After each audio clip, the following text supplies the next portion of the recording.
Hello everyone, how are you doing? This is MD Tech here with another quick tutorial. In today's tutorial, I'm going to show you guys how to enter your BIOS settings on your Windows 11 computer. So this should be a pretty straightforward process here, guys. And without further ado, let's go ahead and jump right into it. So all you have to do is first go onto Google and search up your computer make and model and type in how to enter BIOS. So generally speaking, the computer manufacturer dictates the BIOS key.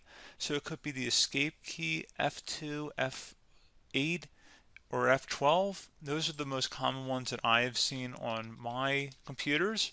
But in your case, it might be different. So you're going to have to go ahead and look into that. So go ahead and find that out on Google. And we're going to go ahead and just restart our computer. In my case, it's the F2 key. So I'm going to go ahead and restart my computer. And I'm going to come right back when I'm on my boot menu. So just give me a second here. Hello guys. So like I said, when I was booting up, I just tapped the F2 key on my keyboard. And now I've entered the BIOS. So pretty much you do whatever you would planning on doing in your BIOS here. So pretty straightforward. Every BIOS looks a little bit different.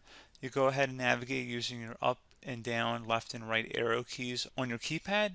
So pretty straightforward process. You make any changes that are necessary, and then when you're done, you go ahead and you tap the F10 key on your keyboard to save and exit. Tap F10, save configuration changes and exit now. You hit enter, and then Windows 11 will begin booting up again.